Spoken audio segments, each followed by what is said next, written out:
Hi കൂട്ടുകാരെ, നമുക്കിന്ന് evening snacks റാഗിപ്പൊടി കൊണ്ട് ഒരു ഇലയട ആയാലോ.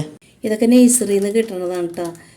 കുഞ്ഞാപ്പിക്ക് നഴ്സറിയിൽ നിന്ന് കിട്ടുന്നതാണ് ഈ റാഗിപ്പൊടിയും അമൃതം പൊടിയൊക്കെ കേട്ടോ. പിന്നെ ഇത് ശർക്കര ഞാൻ ഉരുക്കി വെച്ചിട്ടുണ്ടായിരുന്നു.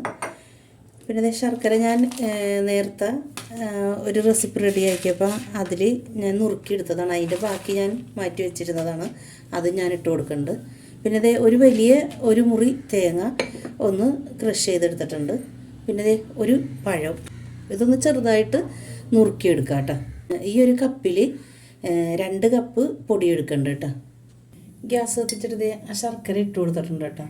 പിന്നെ ഇത് ശർക്കര നമ്മൾ ഉരുക്കിയെടുത്ത് വെച്ചിട്ടുണ്ടല്ലോ, അതും ഒഴിച്ചു കൊടുക്കണം. അതെ, അത്രയും ഒഴിച്ചു കൊടുത്തിട്ടുണ്ട് കേട്ടോ. വേണമെങ്കിൽ നമുക്ക് ഒഴിച്ചു കൊടുക്കാം. ശർക്കര നല്ലോണം തിളച്ച് വന്നിട്ടുണ്ട് കേട്ടോ. നമുക്കതിലേക്ക് തേങ്ങ ഇട്ട് കൊടുക്കാം. ലോ ഫ്ലെയിമിലേക്ക് ആക്കി കൊടുത്തിട്ടുണ്ട് കേട്ടോ. നല്ലോണം ഒന്ന് മിക്സ് ചെയ്തെടുക്കാം. ഇനി ഇതിലേക്ക് പഴം ഇട്ട് കൊടുക്കാം കേട്ടോ. പഴം ഇട്ട് കൊടുത്തിട്ട് നല്ലോണം മിക്സ് ചെയ്ത് കൊടുക്കാം. 1/2 ടീസ്പൂൺ ഏലക്കപ്പൊടി ഇട്ട് കൊടുക്കാം. ഫ്ലെയിം കൂട്ടി കൊടുത്തിട്ടുണ്ട് കേട്ടോ. ഈ പഴമൊന്നും വെന്തുടയൊന്നും വേണ്ട കേട്ടോ.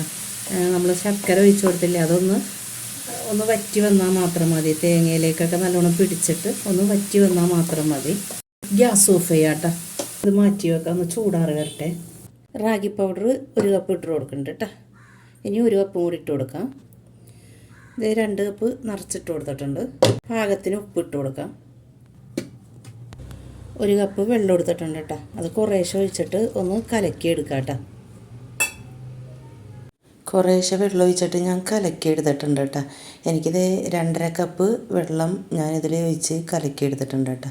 ഗ്യാസ് കത്തിച്ചത് അടുപ്പത്ത് വെച്ചിട്ട് ഒന്ന് കുറുക്കി എടുക്കേണ്ട. കട്ട കെട്ടാതെ നല്ലോണം കൈവിടാതെ ഇളക്കി കൊടുത്ത് കട്ട കെട്ടാതെ നമുക്ക് കുറുക്കി എടുക്കണം. അതിൻ്റെ ഒപ്പം തന്നെ പാനിൽ നിന്ന് വിട്ട് വരണ ഒരു പരുവാകണം കേട്ടോ. അതിൻ്റെ കളറൊക്കെ മാറിയിട്ട് ചെറിയൊരു കളറ് വ്യത്യാസം വരും. ഇപ്പോൾ ഇതേ ഒരുവിധം റെഡി ആയിട്ടുണ്ട്. നമുക്ക് ഗ്യാസ് ഓഫ് ചെയ്യാം, ഒന്ന് ചൂടാറി വരട്ടെ. ആ സമയം കൊണ്ട് ഇലയൊക്കെ വെട്ടിയിട്ട് കഴുകി എടുത്തിട്ടുണ്ട് കേട്ടോ. കുറച്ച് റാഗിയുടെ കുറുക്ക് ഞാനെടുത്തത് ഈ വാഴയുടെ ഇലയിൽ വെച്ചിട്ടുണ്ട് കേട്ടോ. എന്നിട്ട് ഒന്നില്ലെങ്കിൽ വെളിച്ചെണ്ണ തൊട്ട് പുരട്ടുക, അതല്ലെങ്കിൽ വെള്ളം ഞാൻ കുറച്ചെടുത്തിട്ടുണ്ട്. വെള്ളം തൊട്ട് നൈസായിട്ട് പരത്തിയെടുക്കുക. വെള്ളം തൊട്ടെടുത്തിട്ടുണ്ട് കേട്ടോ. ഇത് ഞാൻ നൈസായിട്ട് പരത്തിയെടുത്തിട്ടുണ്ട് കേട്ടോ.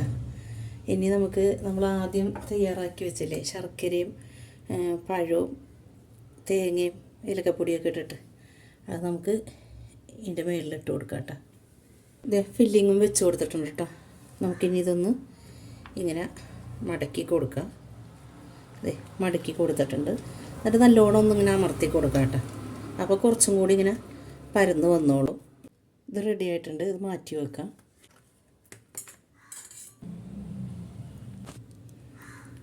ഇതുപോലെ നമുക്കെല്ലാം ചെയ്തെടുക്കാം കേട്ടോ. എല്ലാം ഞാൻ ഇത് റെഡിയാക്കി എടുത്തിട്ടുണ്ട് കേട്ടോ. നമ്മളൊന്ന് ഈ അട ഒന്ന് സ്റ്റീം ചെയ്തെടുക്കാം കേട്ടോ. ഞാനതിന് പാത്രം വെച്ച് കൊടുത്തിട്ടുണ്ട്. അടിയിലെ തട്ടിൽ വെള്ളം ഒഴിച്ചിട്ട് ഞാൻ മുകളിൽ പാത്രം വെച്ച് കൊടുത്തിട്ടുണ്ട് കേട്ടോ. നമുക്ക് ഇതിൽ ഓരോ ഇലയുടെ ഇട്ട് കൊടുക്കാം. ഒരെണ്ണം വെച്ച് കൊടുത്തിട്ടുണ്ട് കേട്ടോ. ഒന്ന് പൊങ്ങിയിരിക്കാൻ വേണ്ടിയിട്ട് ഞാൻ വാഴയുടെ തണ്ട് വെച്ച് കൊടുക്കുകയാണ് കേട്ടോ. എന്നിട്ട് അടുത്തത് ഇതേപോലെ വെച്ച് കൊടുക്കാം. ഇതുപോലെ ഇവിടെയും വെച്ച് കൊടുക്കാം കേട്ടോ. ഞാൻ ഇതിൽ വെച്ച് കൊടുത്തിട്ടുണ്ട് കേട്ടോ. മൂടി വെച്ച് കൊടുക്കുകയാണ് കേട്ടോ. ഒരു 15 മിനിറ്റ് നമുക്ക് ആവി കയറ്റിയെടുക്കാം. 15 മിനിറ്റ് കഴിഞ്ഞിട്ടുണ്ട് കേട്ടോ. നമുക്കിതൊന്ന് തുറക്കാം. ഞാൻ എല്ലാം എടുത്ത് മാറ്റിയിട്ടുണ്ട് കേട്ടോ. ഇതിലേക്ക് ബാക്കിയുള്ളതും കൂടി ഇതേപോലെ തന്നെ ആവി കയറ്റിയെടുക്കാം കേട്ടോ. എല്ലാം ഇതേപോലെ ചെയ്തെടുക്കാം കേട്ടോ. അട ഞാൻ ഒരു പാത്രത്തിലേക്ക് ഇടുന്നുണ്ട് കേട്ടോ. നല്ലോണം ഒന്ന് ചൂടാറി വരട്ടെ. ചൂടോടെ നമ്മൾ ഈ റാഗിയുടെ അട നമുക്ക് കഴിക്കാൻ പറ്റില്ല, ഒട്ടിപ്പിടിക്കണ പോലെ ഇരിക്കും. അപ്പോൾ നല്ലോണം തണുത്ത് കഴിഞ്ഞിട്ട് വേണം കേട്ടോ ഈ അട കഴിക്കാനായിട്ട്. എൻ്റെ വീഡിയോ ആദ്യമായിട്ട് കാണുന്ന കൂട്ടുകാരുണ്ടെങ്കിൽ ഒന്ന് സബ്സ്ക്രൈബ് ചെയ്തേക്കണം കേട്ടോ. തൊട്ട് കണ്ട ബെല്ലേക്ക് ഞെക്കിയാലേ ഞാനിടുന്ന വീഡിയോയുടെ നോട്ടിഫിക്കേഷൻ വരുള്ളൂ. നിങ്ങൾക്ക് ഈ വീഡിയോ ഇഷ്ടമാണെങ്കിൽ ഫാമിലിക്കും ഫ്രണ്ട്സിനും ഒക്കെ ഒന്ന് ഷെയർ ചെയ്യണം കേട്ടോ. ഇപ്പോൾ ചൂടാറിയിട്ടുണ്ട് കേട്ടോ. ഒന്ന് ടേസ്റ്റ് ചെയ്ത് നോക്കട്ടെ. നല്ല ടേസ്റ്റ് ഉണ്ട്. നിങ്ങൾ ട്രൈ ചെയ്ത് നോക്കണം കേട്ടോ. നിങ്ങൾക്ക് ഇത് ഇഷ്ടപ്പെടുകയാണെങ്കിൽ കമൻറ്റ് ചെയ്തേക്കണം, ലൈക്ക് ചെയ്തേക്കണം.